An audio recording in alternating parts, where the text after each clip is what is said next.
it just me, or has there been a lot of food influencers recently that have been causing a lot of problems? Well, imagine this, okay? You and your family open up a restaurant, and a local food influencer reaches out to you and says she would love to feature your restaurant on her page. You check it out, she has 42,000 followers, and all she asks for in exchange is for a few dishes and drinks to film with. You as the owner are super excited to do this, so you're like, that's great, when can you come by? And she says, how about tonight, 8:30 p.m.? And you're like, awesome. So she comes in with a friend, orders about $200 worth of food, orders 4 cocktails. You give it to her for free, and she's enjoying her food. She likes everything. She shoots her content, makes her video, leaves a $6 tip for her server, and leaves with a smile. Everything's great, it's good to go, and now you just wait for her to post. A couple days go by, there's no post, but that's fine, she's probably busy editing. A week goes by, still nothing. Okay, well, yeah, she's probably booked and busy. 2 weeks go by, starting to get a little worried. 3 weeks, and now it's almost a month with no content and no communication from the influencer.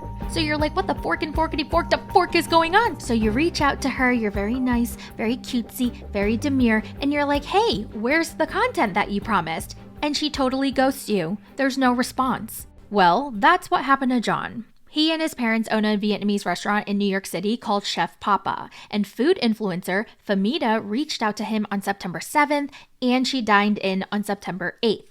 We had this influencer contact us through Instagram asking if we had any collaboration opportunities. Of course, we love collaborating with influencers because that's one of our main sources of marketing. As you can see here, she contacted us first. As you can see here, we replied asking how she would like to collaborate.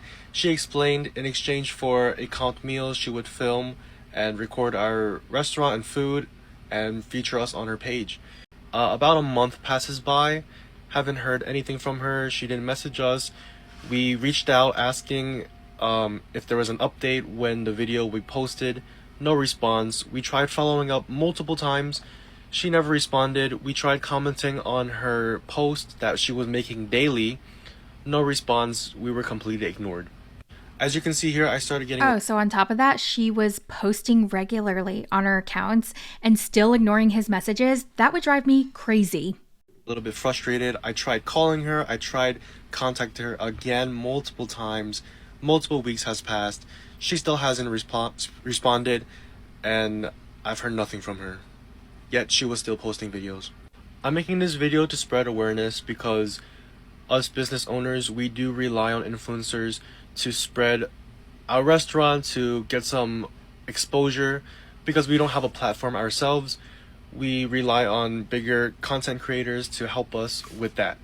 And we trusted this person to come in to record a video, and I feel like she scammed us. So John posted this video to let other small businesses and restaurants aware of the situation and to not get scammed by her. But guess what? Shortly after John posted his video exposing her, she posted the long-awaited review.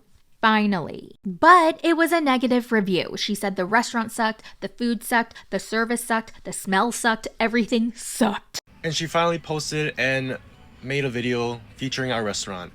In the video, she stated that our restaurant was terrible, food was terrible, service was terrible, the smell of the food was horrible. She left feeling very bad, and it was a valid review. But here's the thing. She posted the video after I made the video about her not honoring her agreement with us. This was the comment that she left on our post, which she deleted. Oh, okay, let's read this. Oh, so it looks like she commented on his video exposing her, and she wrote, "The experience was truly disappointing and speaks volumes about the standards of this restaurant based off of this post and how you handle things. At Michu, which is her husband, I learned, have collaborated with hundreds of restaurants across New York City, and unfortunately, this was one of the rare times we left feeling unwell afterwards. The dishes were poorly prepared, and the overall execution did not meet even basic expectations. We appreciated the opportunity to collaborate, but the quality of the food and the service was far below what we typically encounter. If the restaurant would like, I'm more than willing to provide a detailed and honest breakdown of each dish and the service we received, and overall rate the restaurant a score of 1.2 out of 10. My goal is always to share genuine experiences with my audience, and while I prefer to highlight great spots, I also believe in transparency when things fall short, while being mindful how my review may impact the restaurant. So I decided not to post an honest review, and again, more than happy to post my honest review of your restaurant. Let me know, smiley face. Okay, so then he responded, if your experience was truly disappointing, you could have easily told us after our server had asked you how everything was. Instead, you told us everything was great and proceeded to pack everything to go. You ordered $200 worth of food, mind you. Afterwards, you didn't communicate with us nor answer us when we tried to contact you multiple times. We were more than accommodating, especially since you asked to come in last minute, even when we didn't confirm, and you came in around 9 p.m., which is 30 minutes before our kitchen closes. We didn't rush you, and we honored our agreement. You replying now only when you force our hand and post a video about you shows everyone the type of person you are. Please let us know when you would like to come pay your bill. Stating basically, you came to my restaurant, you ate the food, we asked you how was everything, you told us everything was great, service was great, food was great. Then you left the restaurant knowing that you weren't going to post us because you thought everything was terrible. So not only do you sound super ignorant, because if you know Vietnamese food, you know it's known for its strong aroma, fish sauce, shrimp paste, and even our food is Americanized because at home when we cook it, it's meant to be super strong. Maybe you didn't know that because everyone has a complex palate. You know, I won't blame you for it. Vietnamese food won't be for everyone. But you can't make the excuse saying the food was terrible, so I'm not going to post them. If you truly did not enjoy the food, you would have told me or the server the food wasn't good, I didn't like it. You know, I don't want to mislead my followers. I don't want to post a video featuring your restaurant. And I would have been fine with that. You could have paid the bill and left. But no, you told us everything was great, food was great, service was great. You packed everything to go. $200 worth of food for 2 people. It was that bad. She hated it so much that she had to pack it to go. Make it make sense. Not only Damn. did you post a video after I posted a video trying to expose you, you made a negative review sounding ignorant and degrading us because you don't know Vietnamese food. So just to conclude, because I do not want to address this anymore, hopefully this is the last time unless she comes up with another nonsense of a video. I just wanted to come up here and defend myself because I feel like if my parents didn't have someone to do this for them, they wouldn't be able to defend themselves. They would have an influencer that would just That's sad. That really sucks. I didn't even think of it like that. Like his parents probably aren't on social media. They probably don't know how to do it.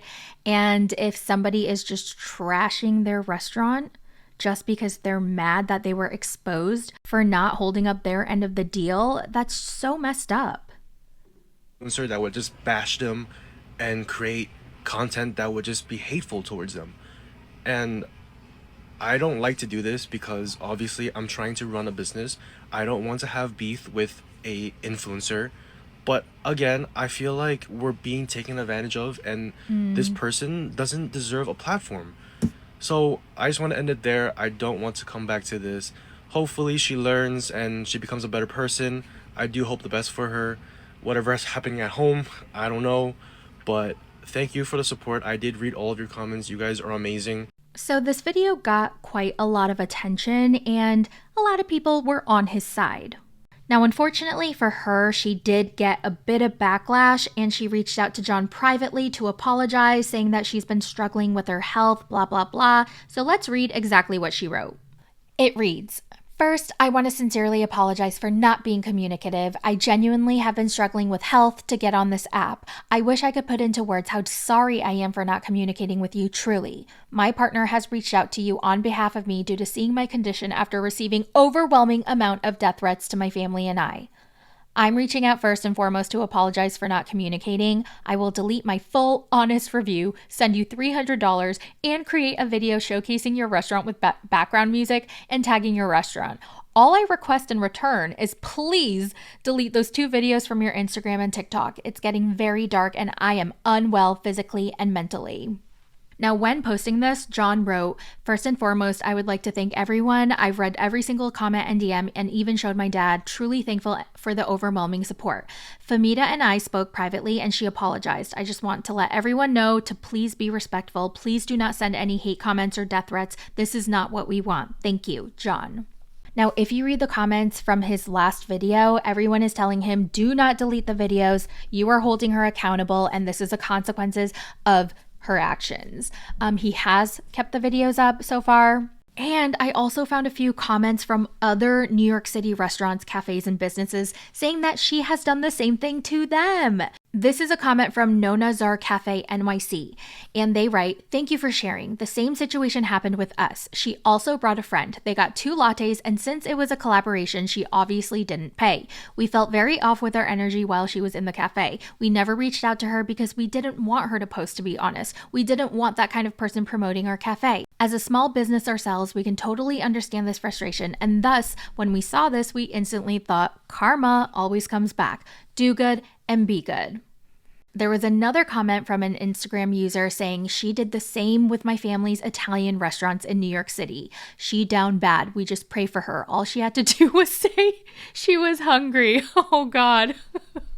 There's another account. Now, this is all alleged, by the way, because we don't know for sure. So allegedly, she did this to another person's cousin's cookie company. The cousin has Down syndrome, and she literally did the same exact thing, but this time she said she would post a video after making the video, but then said that her fee had changed. I don't really know what that means. That's a little confusing. Saying that she did the same thing to her brother with Down syndrome. So syndrome. maybe what she meant was she said that she would post the review in exchange for food, but then ended up saying that, well, I have a fee. Like, you guys have to pay for the review. Honestly, though, I really do hope that her mental health as well. It cannot be good. It's probably very stressful to get so much hate aimed towards you. And some people on the internet can say some really heinous and atrocious things. So I truly do hope that her mental health is okay.